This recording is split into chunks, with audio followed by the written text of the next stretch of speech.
The Scheveningen has several phases and several sub-variations. They are all distinct, and the difference between them lies mainly in the fact that the position, the location of the light square bishop defines the variation.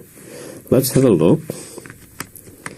If after initial moves, black plays e6, we have landed in the Scheveningen system, in the world of Scheveningen, and the main line, and quite possibly still the strongest line, is bishop e2, which for many players and for some people that are of more aggressive nature is just too timid a move.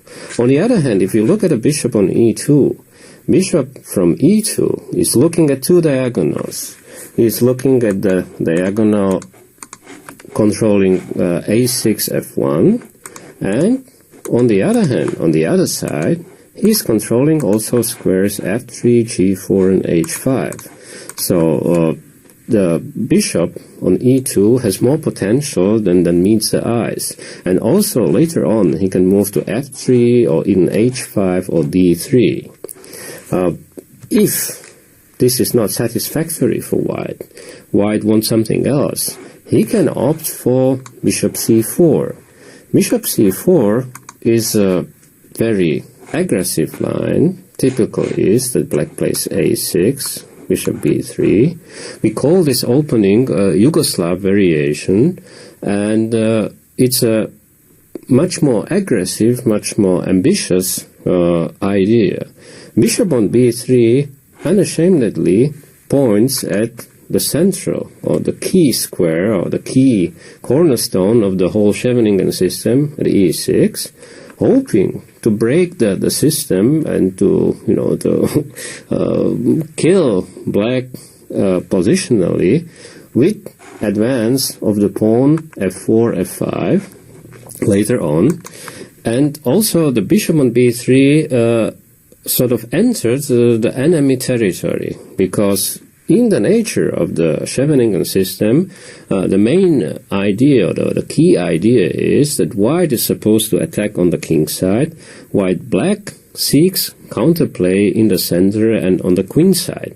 Putting the bishop to b3, we have White enters the territory that should belong, in a way, logically belongs to Black. And the bishop on b3 can later on get even into trouble, because it can be either exchanged by the knight when black plays knight d7 and knight c5, or another idea is if black advances his a pawn and b pawn, the bishop on b3 needs some help. He will have to play White will have to play a3 or a4. This line has fallen a little bit into disrepute in the last few years. Black has found ways to counter it quite successfully. And also the disadvantage of bishop c4, bishop b3 lays in the fact that it takes quite some time and it's too straightforward. White is losing a bit of flexibility. He very early defines, this will be my plan. I will play bishop c4, bishop b3, hoping to attack e6. Even though e6 is a central pawn of the whole system, it doesn't necessarily mean that the only strategy is to break it and to destroy the position of the opponent by breaking the e6 pawn. Another system that is possible after e6 starts with g3. G3 is, I would say, modest and also quiet way of development. White is planning the future for his bishop on g2, putting it on a fianchetto, in a fianchetto house, bishop g2, say, castling. The problem, but this position is very solid, and white doesn't have a problem with e4 anymore. Otherwise, e4, of course, needs a protection. That's a very important pawn. But on the other hand, this is probably the least ambitious of all variations that are possible and on all forms of Scheveningen, even though we will see later on that bishop g2 has also some merit, but it's certainly not the most popular line. Very interesting in this respect is also the concept of leaving the bishop on f1 for a while, not putting it anywhere. I mean, white can also dream about putting it on d3, but if he leaves the bishop on f1, he has two options. One of them is quite revolutionary. If white plays move g4, this is something that appeared on a chess scene, international chess scene of the 30s in 20th century, played by Keres, a great Estonian player of world championship material or level. It was some kind of strategic, or I would say, conceptual revolution. How can white try to play so aggressively very early in the game? It's a sixth move, and white is sort of breaking all the bridges behind him and trying to attack black straight away. The rule, as I have learned it when I was young, is that you are supposed to attack your opponent when all your pieces or most of your pieces are developed. On the other hand, g4 has a very clear strategical idea. The idea is the pawn doesn't want to sit on g4. The pawn has an ambition to advance to g5, kicking away the knight from f6. And, well, the knight on f6 is the only developed piece that black has on the board. The knight will have to go, and since black is a little bit constrained with the space, the most natural retreat for the knight after g5 would be d7 square. And d7 square is a nice and suitable square, but it takes away space or squares for other pieces that black is supposed to develop, like the knight on b8 or bishop on c8.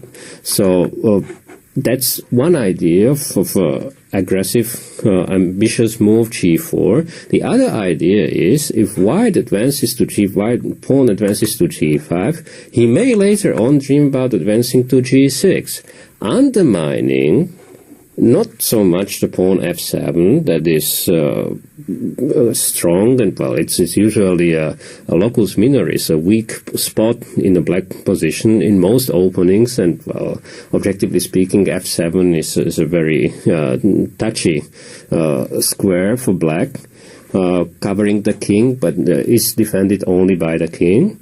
But here in this position in Scheveningen, f7 is a very important pawn because f7 pawn supports the key, structurally the key for the Scheveningen system, pawn on e6.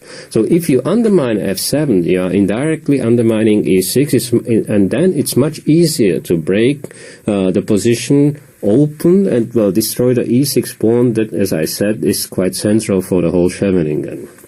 So this idea is, the Keres idea is certainly very dangerous, and the variation on Keres idea was developed in the 80s by English players, the young generation that was strong and coming to the international chess scene. So it's called English attack, and it starts with a move bishop e3. So the bishop doesn't go to g5, it goes to e3, and say after move like a6, white plays f3. This is the whole concept called English attack.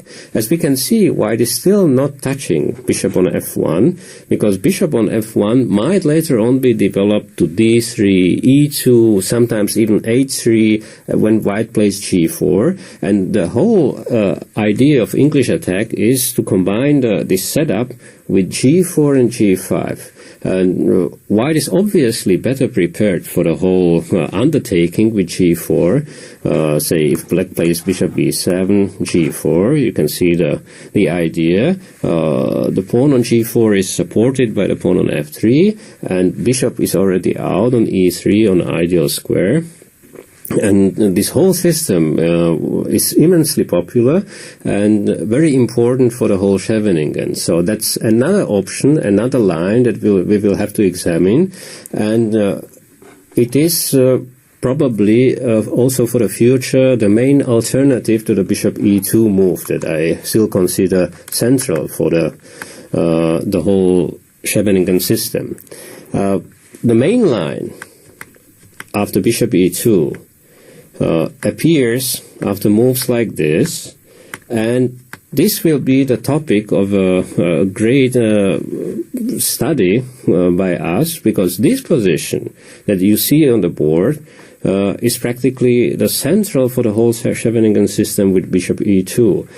There are many transpositions, there are many ways how you can reach this position. You know, it's not so important if you play f4 before bishop e3 or a4 and so on, but people find it next to impossible to avoid the clash with white and black in this central position, and we will study it in several other lectures.